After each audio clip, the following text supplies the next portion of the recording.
welcome here to Wake Up Call with Dan Tortora for this very special edition of the Dolphin Dive. In our exclusive multimedia marketing partnership with the LeMoyne College Dolphins of over 3 years, we have the opportunity of featuring and spotlighting student athletes, coaches, future Dolphins, as well as administration and alumni in connection to the greater Finn family. I'm picture in picture with no stranger to the broadcast. He's been with me throughout the years in our exclusive multimedia marketing partnership with LeMoyne, and that is the head coach of the cross country and track and field teams for men's and women's at LeMoyne College, Robin Wheeless. Robin, how are you? Good, good. How about yourself?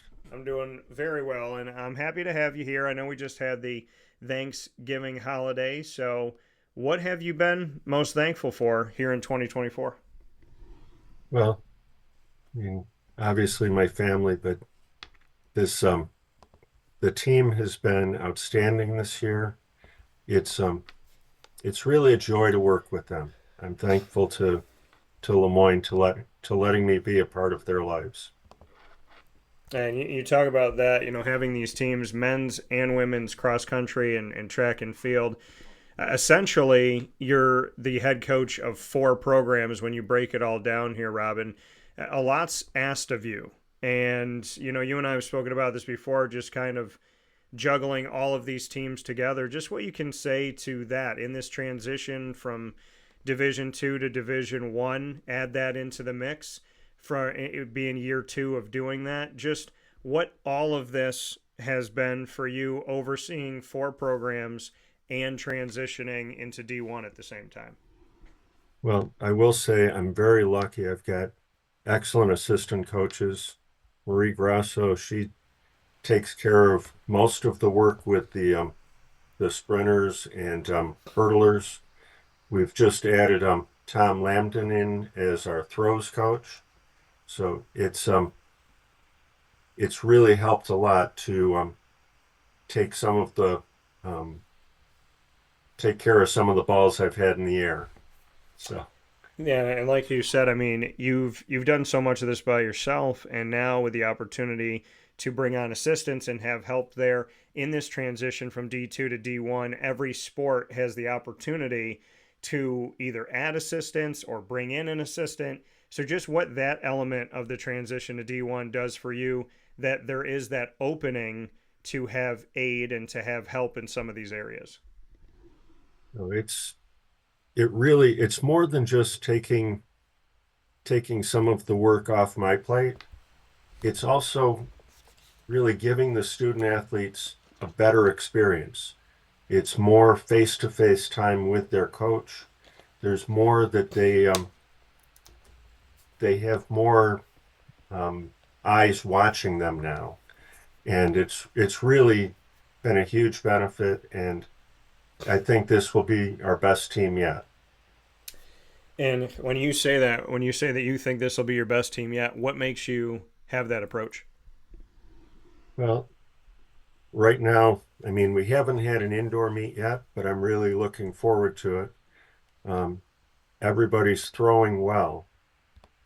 I don't know that we'll have school records on the first meet, but we're looking very good there. On the sprint side, it's we've brought in some very good freshmen and transfers there, and it's looking like our 400s and 200s will be outstanding. I'm looking forward to seeing our 4x4, which last year we set a school record there. I don't I don't see a way that we don't break that record again this year.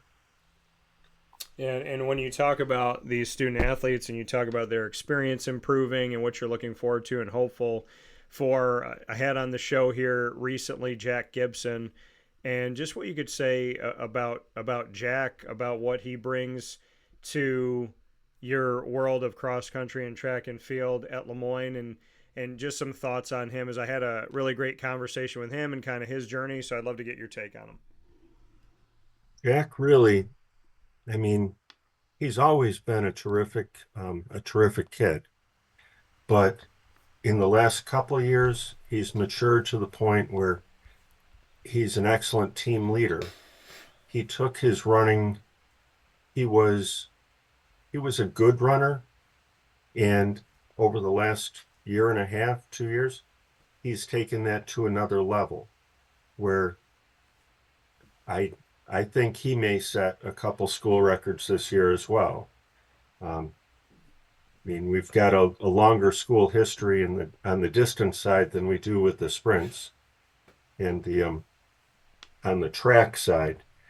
But I think we're going to see him do very well there. He's got a dedication and a discipline that really, I think it's an inspiration for the rest of the team, and they follow his lead. Yeah, and I love hearing that.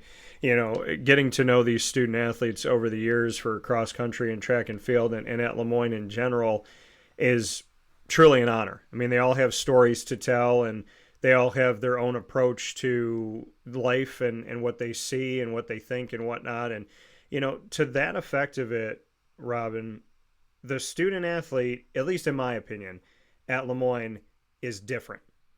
There's something to be said about the student side and not just the athlete side, and there's something to say about the character side of these people as well. And I also had the opportunity to speak recently with Anita and Shep Cheer Cheer, and just getting to hear her story from Kenya and learn about her family and whatnot.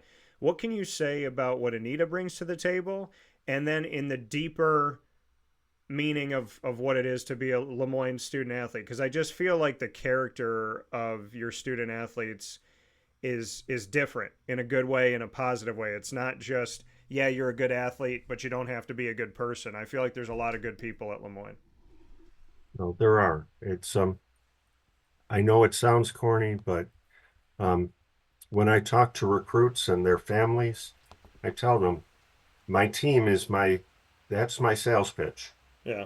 If I can get them to meet my team, I've got a much better chance of having them come join us here at LeMoyne. Anita she's really very special. It's and she brings a dedication to the sport, but it's more than that. She's juggling a lot. She works a lot. She's always an excellent student.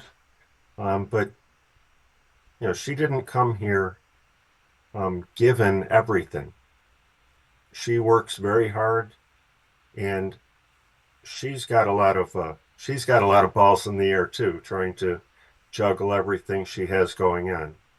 And it's it's just amazing to see her when she runs well. Um, it's almost like she's glowing. She just lights up, and it's um it's a joy. It's it's about all I can say. It's she just her story and how she is in interacting with everyone. It's amazing. Yeah, I mean, your teams are filled with Central and Upstate New York student athletes, and here she comes from Kenya. How did you make that connection? How did that all come about? I got to hear her story from her side of it, but from your angle of it, how did you find her? How did that all come together? Actually, she found me. Actually, it's more like I don't know if she had mentioned Hilda Hilda Caprono. She came to LeMoyne first, and Hilda was introduced me to her uncle. It's interesting how you know you're thousands of miles away, Yeah. and her uncle was living in Rochester. Yeah. And as it turns out, Anita's uncle is is that same uncle. They're distant relatives, but they had never known each other before they came to this country. And through talking with her uncle, I she was convinced to talk with Hilda, and they got to know each other. And Hilda was, you know, talked me into saying, you know, you should give her a chance. And, you know, I trust Hilda, you know, implicitly. So if Hilda says she's a good person and a good person for our team, then that's good enough for me. Yeah, and you speak on that connection and trusting Hilda. Where has that trust kind of come from for you that if she says, hey, I vouch for this person, you say, okay. I mean, if you do, then that holds weight with me. It's, I mean, when you're dealing with the student athletes, you know, day in and day out, and you're seeing them in, you know, stressful times, you know, you're seeing them through the good times and the bad. And, you know, with a student who's thousands of miles from home and hasn't been home in a couple of years, it's, you tend to learn more about them. And, you know, I can't imagine, I can't imagine her ever lying to me. It would just be so far out of character that um, I would be stunned. But no, I ask them to do a lot on their own time, and I know it gets done. And the the care and dedication both Anita and Hilda show with the nursing program, it's you know, I think it's such a phenomenal career to go into, and for people like them where they're caring and giving, I think it's a perfect fit. Yeah, and I can appreciate all of that. And you speak to the nursing side of things, and again, the student and student athlete at LeMoyne, how much they put on themselves. They're not taking easy courses. They're not taking things that oh yeah, I'll just do that. I mean, there's certain you hear in certain places like you go to a school, you go there to play a game, and so we're going to give you these classes that don't really cause a lot of energy, not really leading toward a major. We just want you to stay eligible at LeMoyne, that's not the case at all. At LeMoyne, it's get a good education, plan your future, put yourself in a good place to have a job, have job placement when you graduate, to make sure you do graduate. So, living in this world of transition from D2 to D1, we know in D3 and in D2, there's a lot more for the love of the sport and for the appreciation of it, and let's get an education. In D1, there's not always that connection to it. It's more of play the sport, who cares about school, is how some people look at it. As LeMoyne is transitioning from D2 to D1 and now in year two of that, how do you feel about LeMoyne keeping their identity and your student athletes being the caliber that want to go to school, care about school, make sure that they're not just staying eligible, but that they're staying educated and building toward their future? Well, I think Lemoyne has really um, stepped up, and that's a priority, that we keep academics as the priority. Yeah. Um, with students who are in the nursing program, because of their hours, a lot of the work as far as athletics, they need to do at a different time than everyone else, but they get that done. Our team GPA, well, everyone, all of the sports this last year, the GPA was over a 3.0. Our um our team GPA is almost always up near a 3.4. And we do a lot of work to make sure that happens. All of the freshmen that come in, they're required to be at study table twice a week. Everyone's required to work with a tutor once a week. And that's partly to set them up and get them used to the idea of working with tutors, because in high school, you go to a tutor because you think you might be failing a class, you might get a D and it's not gonna go well there. Yeah. Whereas what we're looking for is students who they've got a B plus and they want an A. You know, I want them to always try to get the best grades they can. And with the hard courses they're taking, a lot of times the one course will build on the next one. So you're trying to understand the concepts so that you're not struggling for the next two or three classes that you take. Yeah, you know, and like you and I love the point that you made that like in high school you go to see a tutor when you're failing, where in college at LeMoyne, you know, you have that relationship with your tutor to be with you the whole way through and not just be with you when there's like a crisis. And so I mean, I think that that's huge. I'm here with Robin Wheeless, the head coach of the LeMoyne cross country and track and field men's and women's teams here at Moyne College, and we're speaking on the 2024-25 season as well as the bigger picture in this edition of the Dolphin Dive on Wake Up Call with Dan Tortora. Robin, for you, as we look at these student athletes, I want to honor the fact of what just happened in cross country before we get into indoor track. In the NEC championships, this is year 2 in Division 1 as I've talked about, and so this is your second NEC championship, which goes out in New Britain, Connecticut at Stanley Quarter Park. The women's side of things at LeMoyne for cross country had their best finish ever, finished 7th of 9. The men had their best finish ever, finishing in 4th of 9. Just what you can say to seeing the improvement, because to some people from the outside looking in, they go, okay, 4 of 9 is the middle, 7 of 9, okay, you're ahead of a couple other teams. But these are year 2 in D1, year 2 in the NEC, and there's been steady improvement for both men's and women's cross country. So I'd love to go a little bit deeper into the NECs and just what it means to you to see your teams, both of your teams in cross country, improve and level up in this year 2 in Division 1. Oh, it's been very exciting. It's you know, we've got some very good girls at the top for the women's cross country team, and they set the example.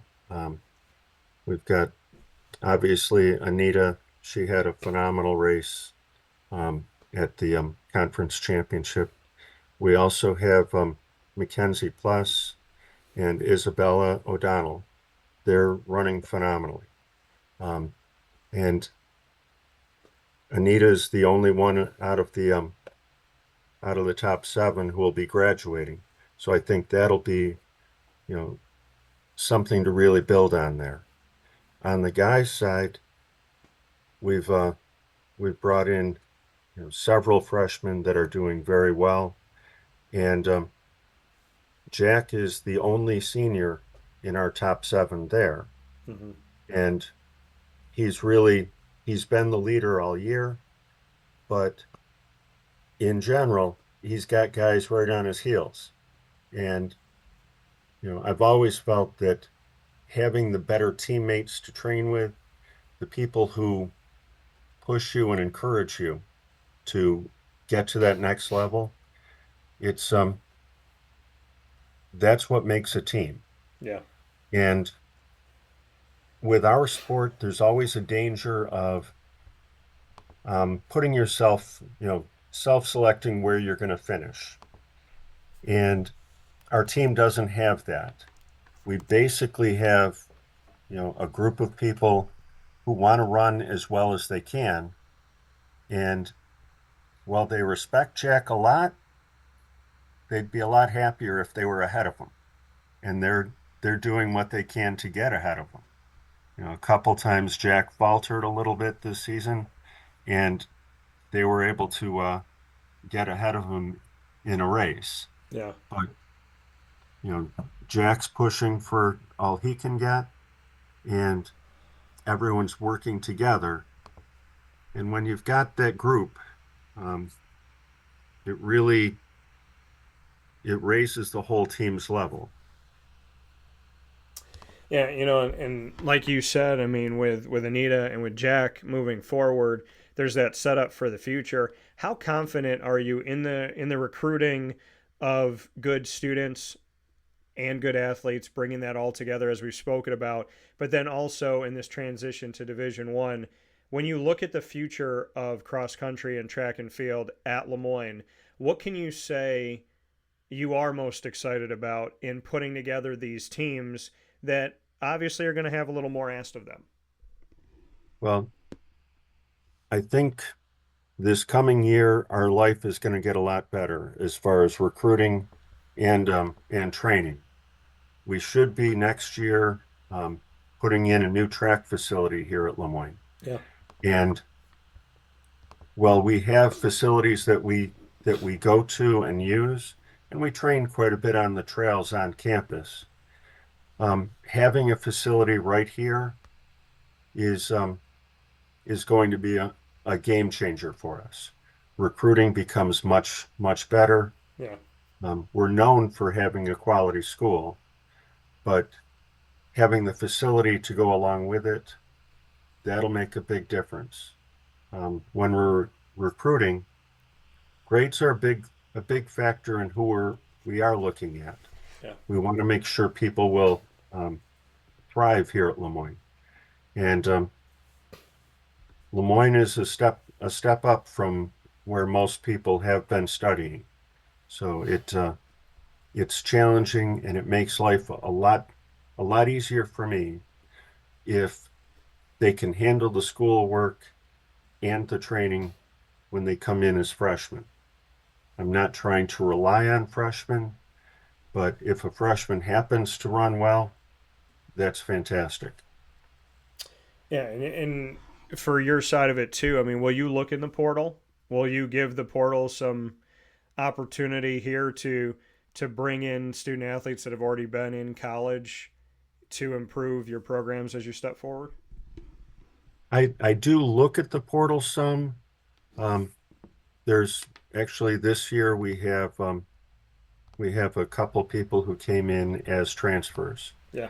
but it's so far it hasn't been it isn't the sort of situation that you'll see in basketball or baseball where somebody somebody has a good season and they want to jump, or somebody somebody looks at, you know, I really want to come to LeMoyne out of another school yet. It's usually a situation where they've had a connection with LeMoyne in the past, Mm-hmm. and like I said, my team is my sales pitch. It's we had a couple people come who they had seen our team at different track meets, and that was that was the type of atmosphere they wanted. That was the type of team bond they were looking for, and I think that's more where we're going to find people. Going forward, we may, you know, things may change, and we may get more look a little bit more into the portal. I'm happy to take anyone who's a good student and fast. Yeah, you know, you said that your selling point is your team, and you've echoed that throughout our conversation here today. What is it about your team at a meet that you feel that a recruit would be attracted to? It's they are together. They enjoy being with each other. They're there to, they're there to run or, compete, Yeah. and they're taking that serious, but they enjoy being around each other. It's the sort of thing, you know, they'll be they'll be working on a dance for some TikTok thing, or they'll be cheering each other on, um, or just it's the downtime at a track meet. Track meets are long, Yeah. and you'll you'll see them just having a great time sitting and talking with each other. But Have they gotten you to be a part of any of their social media dance videos yet, or no? I I've only danced one short dance, and it was not captured on TikTok or anything like that.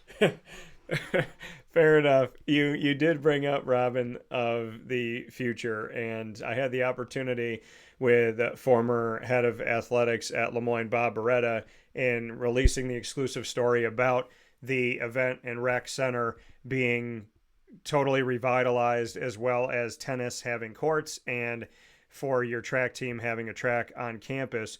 Bring me into what you can tell us about this track that is supposed to be brought to campus in the revitalization and reimagining of the events and rec center, that the track is going to be there for student athletes, that you're not going to have to go off campus to train and you'll be able to be on campus at LeMoyne on the Heights. Just what you could say about what that is. I know you said it's going to help in recruiting, but just what you can tell us about what you know about it. Well, actually, they're just starting the basically the work of determining everything that will be needed for the facilities. Yeah. We actually have a meeting next week to discuss that, where they're bringing in all the impacted parties, as well as design engineers and that sort of thing. Um, it's the idea of being able to practice here and do everything. It gives us a lot more freedom. Most of the time, we've got a large squad and a lot of moving parts. So Yeah. we can break that down into smaller groups at different times. But the facility they're looking to build, um, this isn't a practice facility. We want to be able to host the conference championship here. Yeah.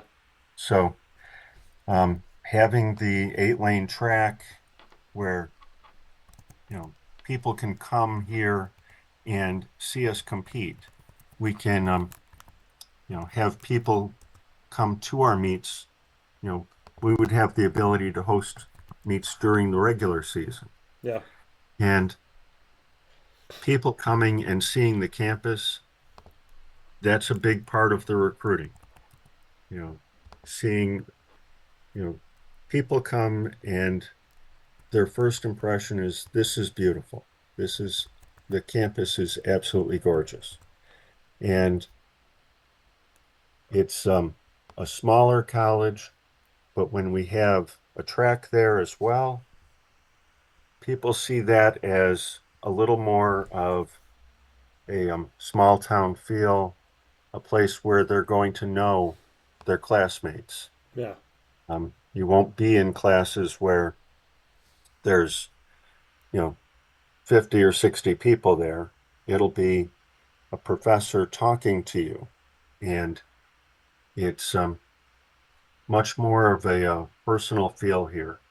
And I think bringing the track on campus with all of the bells and whistles that we'll need to host a conference championship, that'll be um, just a fantastic recruiting tool, a fantastic experience for their training. Yeah, and I love what you said there, that this isn't just a sheer training facility. This is meant to be put to have everything that it needs to host meets, to host the NEC championships, to have LeMoyne be a beacon when it comes to track. And I love that, because when we look at your schedule coming up for indoor track, I mean, obviously you're on the road because you don't have that. So bringing that in is going to be such a beautiful opportunity for LeMoyne. What does it mean to you that before Bob Beretta left, that he was working on this project, and that the project included making sure that they took care of track? No, I think Bob was a great champion for our team. He really looked at us as um, a sport that could bring more to the school, and I think that was really a good feeling for us to know we had support. And it's when you don't have facilities, you don't always feel like you're part of the team. Where whereas this is, they're looking out for us, and it's more than just us. It's tennis has had a phenomenal seasons year after year, Yeah. and to do that without facilities on campus is amazing. To recruit people from around the world, that's amazing. I think this will be a big help for them.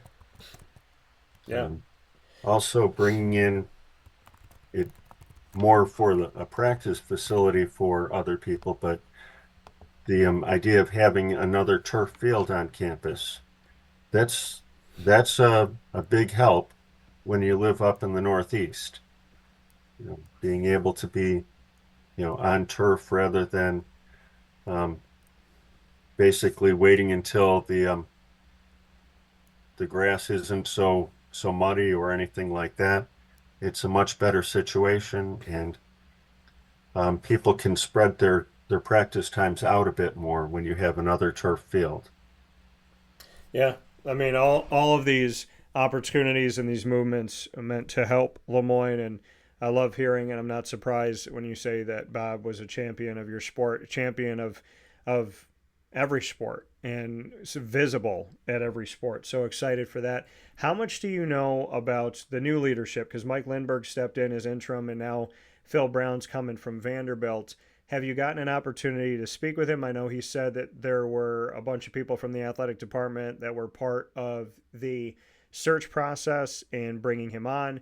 But what can you say about Phil Brown, and have you gotten to speak with him at all? I haven't gotten to talk to him one-on-one, but I was part of the interview process, not the search team. They did an outstanding job, but from what I see and what I hear from him, I think he will be definitely an advocate for the coaches and the student athletes. He um he has a fantastic background, and I like that not all of his experience is the the bigger sports. I believe he was a part of the bowling team. I'm not sure about that, but it's not always a sport that's going to get the limelight. Yeah. So he's used to um, dealing with the whole package and not just the top couple sports. And I think that's part of what helps keep us a family, keeps the athletic department working together. Yeah. And that's the thing is being, not only being a family, but having somebody who is leading that family that cares about all of the sports and not just some. So I think, that's a beautiful point, and I'm excited. I had the opportunity to speak with him and have a conversation, which people can find by searching Phil Brown and my name, Dan Tortora. You can find it on youtube.com/wakeupcalldt. We're going to share it again as well. But right after the news, I had the opportunity to speak with him. And so I'm excited about what that can be. Before we jump into rapid fire, Robin, I want to get into the fact that your men's and women's indoor track schedule has been released for 2024-25. And we're going to see you start things off on December 6th and 7th. We'll have the opportunity to see you very soon at the Greg Page Relays. That'll be over at Cornell. Then you'll be at West Point for the West Point Open on January 11th in the new year. And then you'll be back at Cornell for the Southern Tier Invite. And that's going to be on January 18th. Then at RIT for a Friday night meet on January 24th and a Thursday night meet on January 30th. And then at Boston University for the BU Terrier Classic, which will be from January 31st to February 1st. And then SUNY Brockport, you'll be over there for the Brockport Multi and Open, which is February 7th and 8th. And then we have the NEC Indoor Championships on February 16th and 17th. And then the ECAC IC4A Championships, which will be on March 7th through the 9th. So a lot coming up here. The schedule just being released here recently. with visits to Cornell, Army, RIT, Boston University, and SUNY Brockport before you get into the NECs.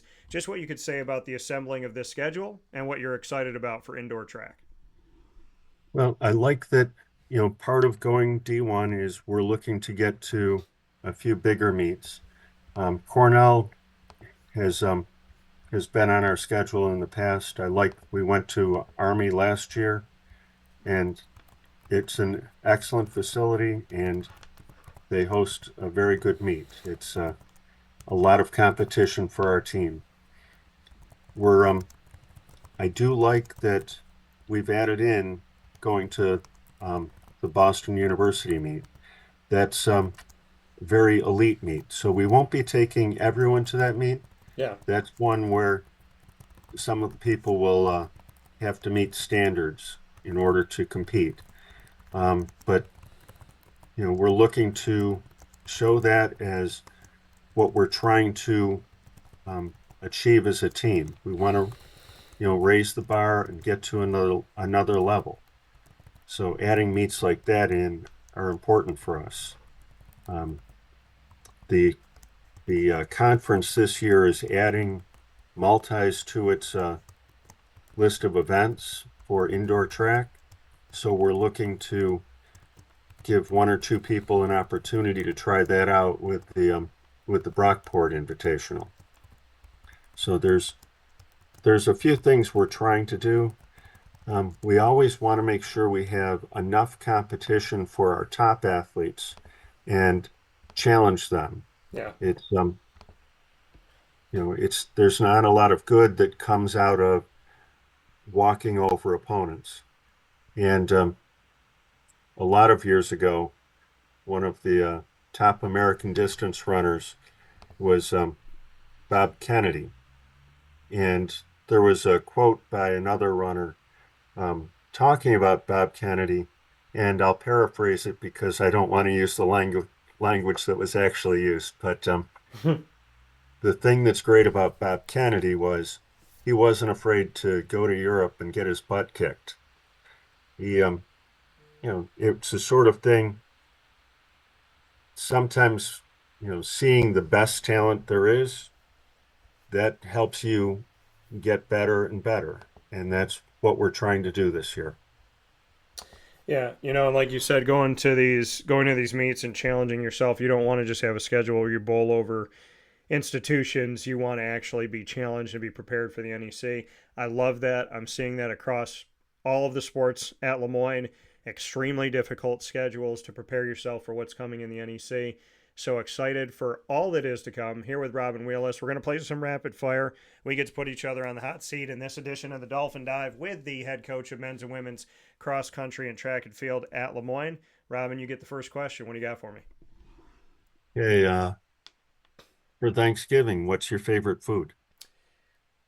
Oh, man, that's tough. Well, I love making a Thanksgiving sandwich, and my Thanksgiving sandwich is bread from Lincourt Bakery, turkey that I make, season, turkey that I stuff with my dad's recipe for stuffing. So I got the turkey, I got the stuffing, a little bit of mayonnaise, got some jellied cranberry. I like that old school canned cranberry, and throw that in some Lincourt bread. It's good to go. But my favorite of all of it has to be I make sweet potatoes in honor of my grandma, my mom's mom. So G Mama's sweet potatoes are always on the table, and I could eat those things just all day long for the rest of my life. I love that nobody took any as leftovers from my house. Like, we all eat them, but nobody was like, "Hey, can I put these on my plate?" So I have the opportunity to finish off the sweet potatoes, which is good. So I'd probably say them, and then definitely the turkey sandwich is a close second. My question back to you: do you have a favorite holiday tradition? What holiday and what is the tradition? Let's see.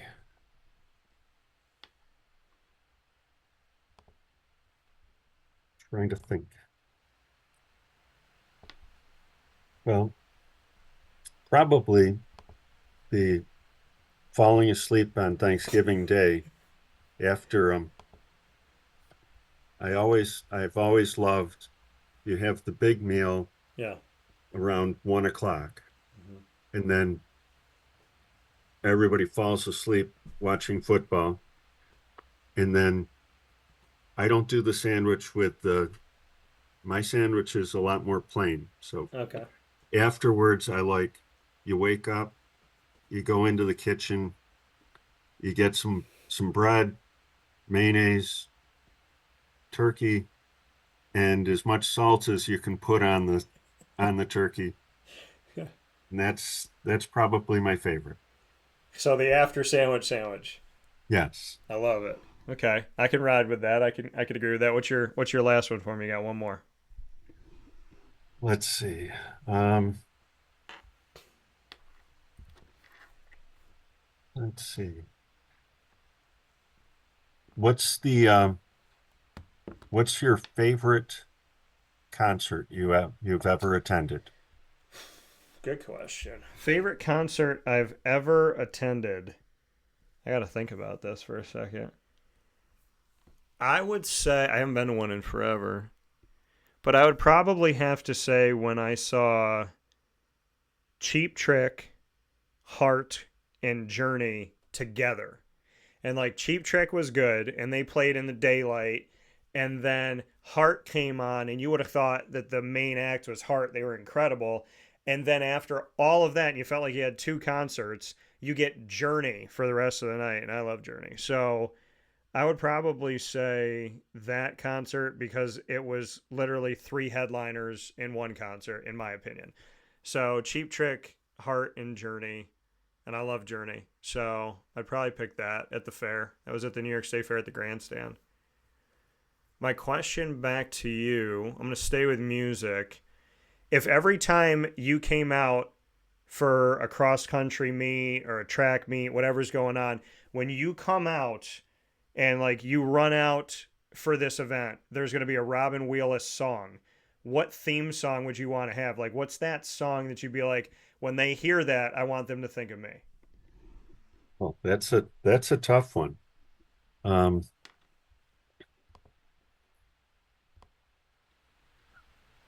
so it's probably got to be about a 20-second soundbite type thing. Okay. Um,